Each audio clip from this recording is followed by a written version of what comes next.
Hey, everybody. Welcome to Takeoff with John Clark, presented by Rivers Casino. And we've got some special guests coming back to our great city of Philadelphia. It's almost like they've never left. I think Philadelphia misses Zach Ertz and Julie Ertz, of course, former Super Bowl champion with the Eagles, a former Women's World Cup champ and Player of the Year. Julie Ertz, thank you so much for joining us. It's good to see both of you. Thanks for having us. Yeah, and you're coming back to Philly, a big event for the Ertz Family Foundation. Fantastic event. We're going to get into that in a second, but I first have to send some congratulations your way. It looks like you have number 2 on the way. How amazing has parenthood been? Yeah, I mean, it's been amazing. Obviously, we have one little boy, year and a half.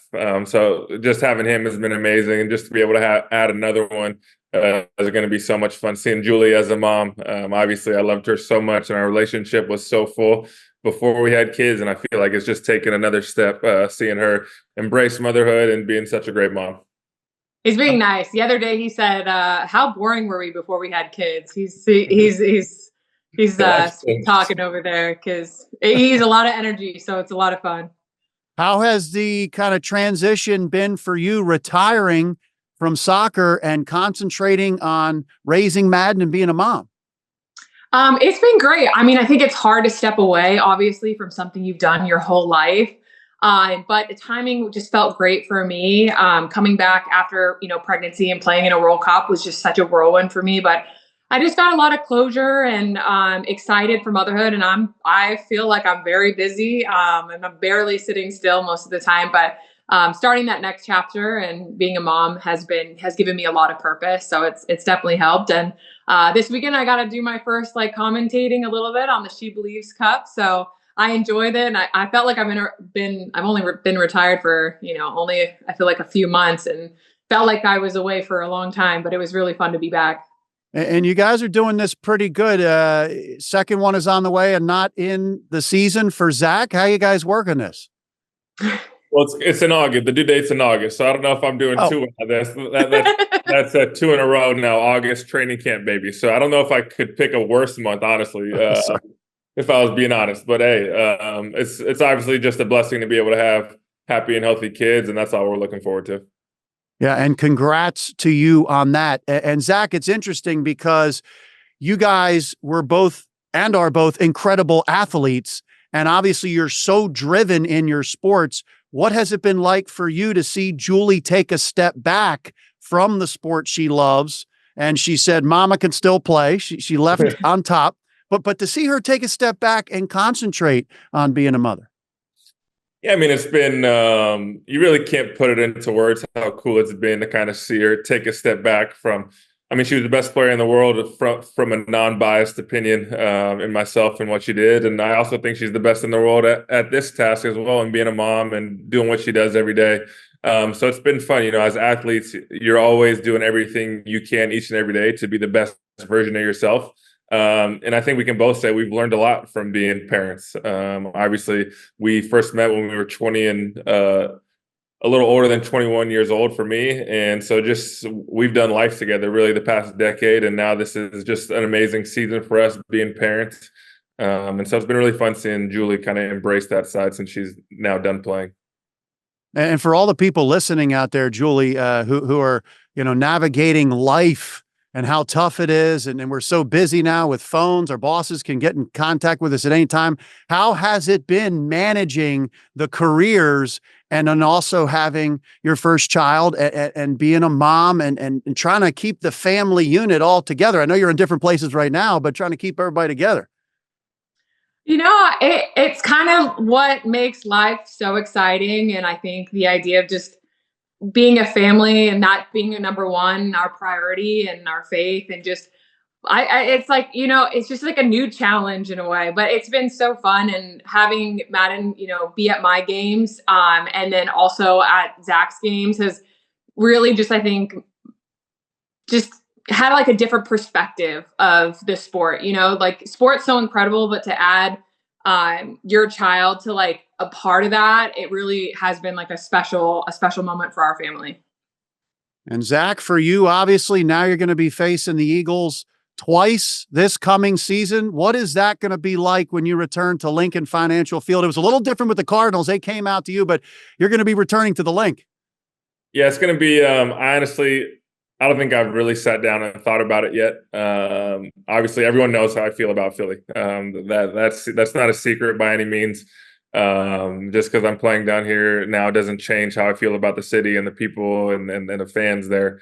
So I don't know what the reception is going to be, but at the same time, it's going to be a good day. It's going to be a fun day to see so many familiar faces. Hold up, Julie. Does he really not know what the reception's going to be? Come on. It's gonna be crazy. Like I don't even know what to like. I don't even know how. I'm sure I'll be there. But it's gonna be wild. That's for sure.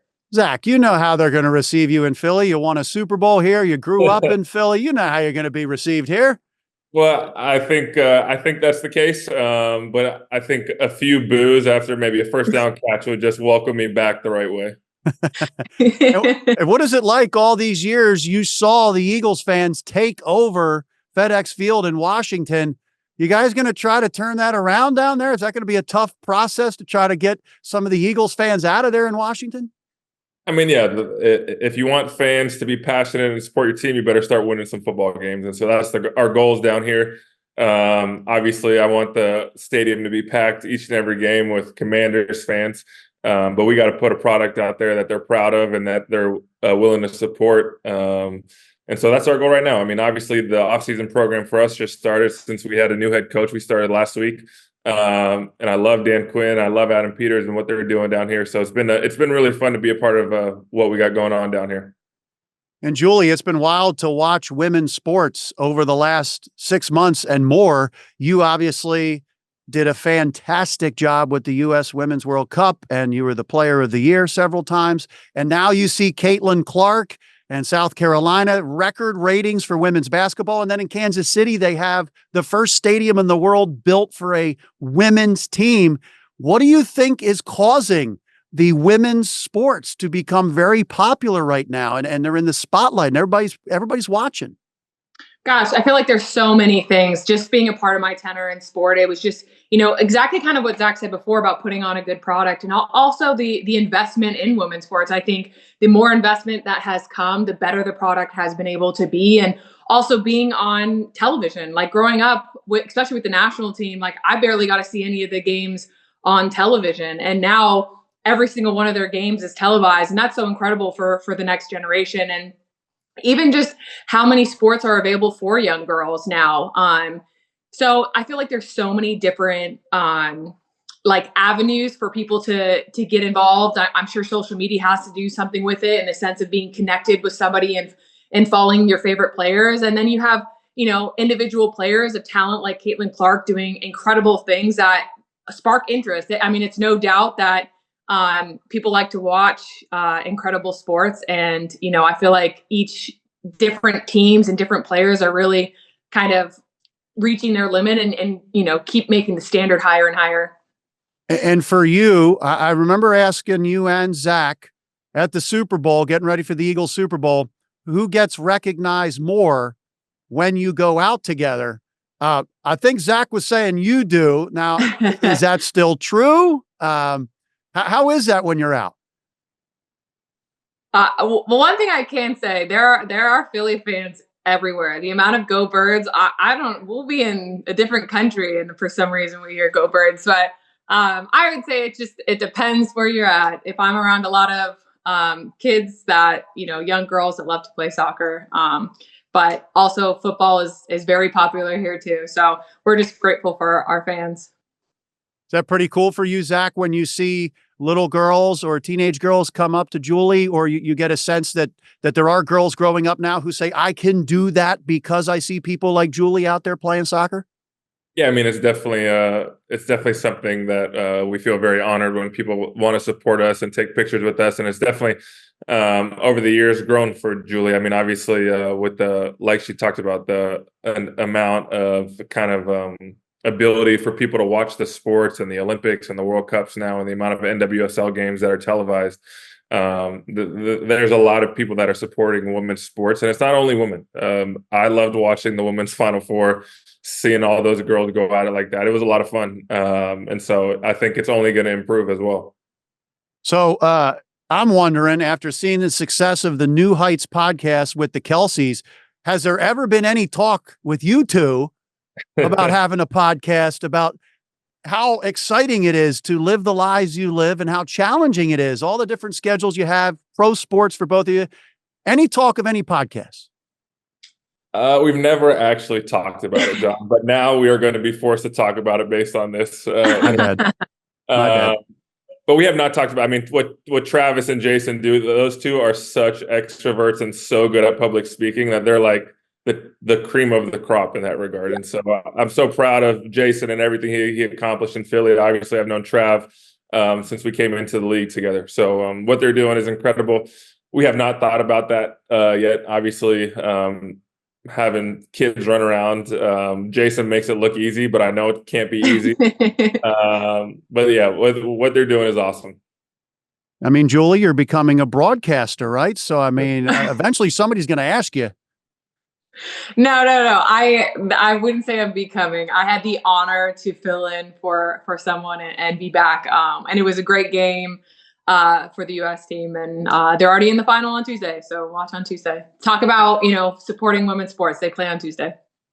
Good plug. And you, of course, have a big event this Friday in Philly at Brooklyn Bowl.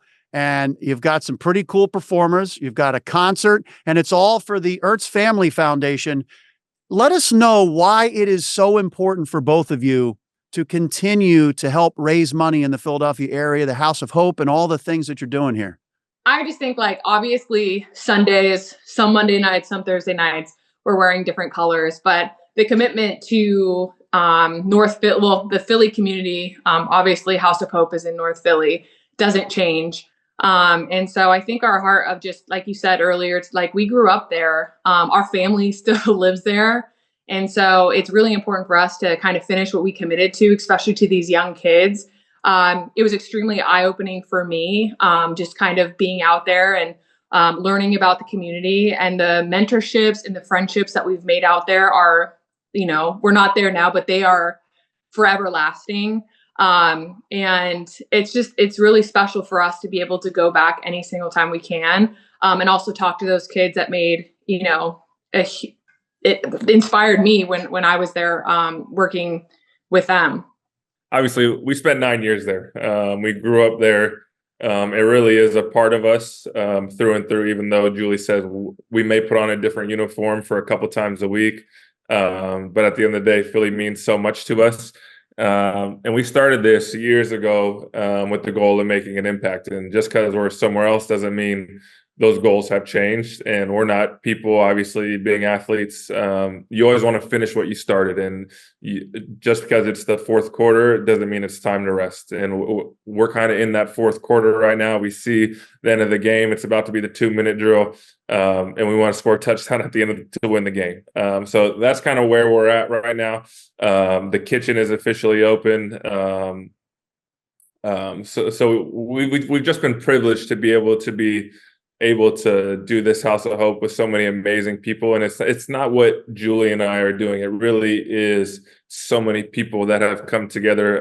The person that is going to be, or the organization that's going to be running the kitchen, it's called Small Things. They do amazing work. Acme donated everything in the kitchen. So they've helped us just immeasurably how much they've poured into us with this project. So really, it's been awesome. Obviously, we're going to be back on Friday for this event.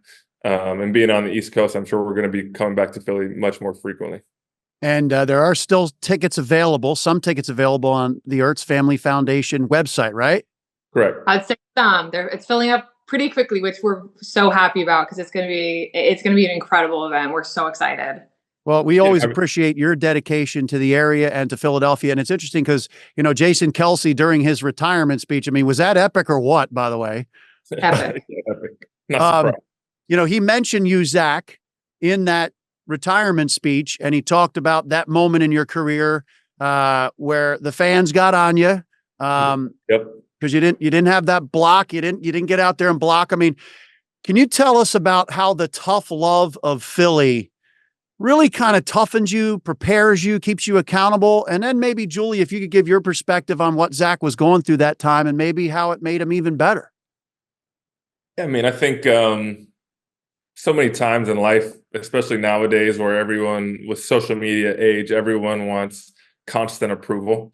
We've been raised essentially to be, you post a picture, everyone likes it. You post a tweet, everyone likes it. But in Philly, that's just not the case. It's not a city that's just going to tell you you did a great job because you had one good play.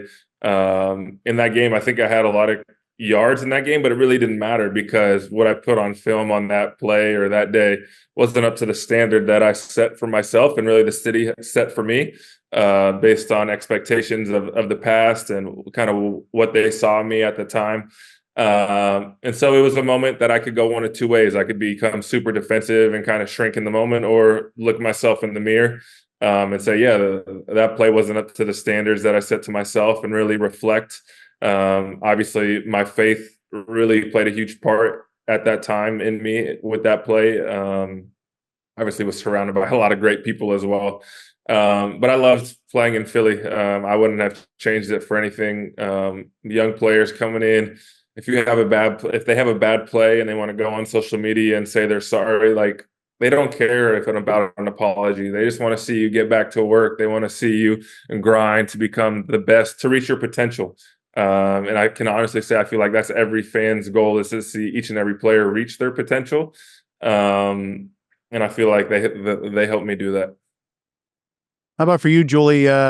Just that, I don't want to say it's a lesson, but just that growth that you saw with Zach and that time that he went through that, and how the city of Philadelphia maybe kind of raised him to that next level.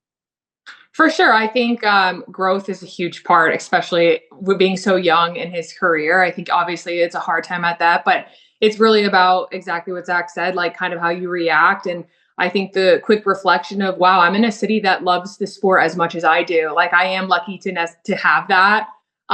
But exactly that, like, he took that as a challenge and continued. And obviously his career there speaks for himself, and it's easy to just be here. Oh, I'm so proud of him for so many things, but being an athlete, like, there are, choices that you can make. And to me, to be able to choose the right one in such an emotional time of your career, trying to, make a name for yourself and really stand out, it's tough to do. But also so incredible that, quickly turned around, to make it, on the positive side, and also how quickly the fans also see that and how quickly positive they can be as well. So it's just part of the love of the game for them.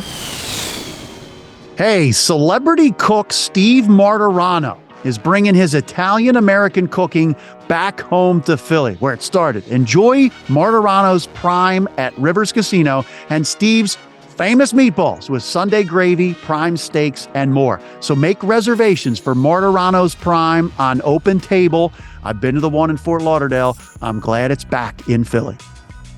Yeah, and it's really cool how the story ended up with Zach becoming a fantastic player in Philadelphia and having two of the most epic plays to win the Super Bowl.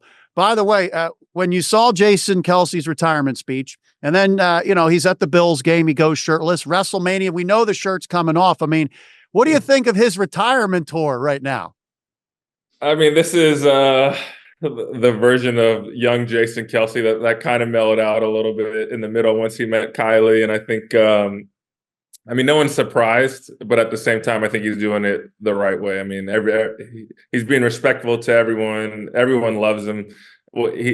How good he was at football, and he was one of the best players at his position of all time, one of the best Eagles of time. He's going to have the same success now that he's done playing as well in whatever venue or avenue he goes about, because I haven't been around, I can honestly say I don't think I've ever been around a more passionate human in whatever aspect, whether it be how much he loves his teammates, how much he loved his sport, how much he loves his family. He is all in to the max. And so I think we're all excited to see what exactly, besides the podcast, what exactly that looks like going forward. Well, I saw him jump over the top rope at WrestleMania at the link, and I'm saying this guy can still play. Oh, yeah.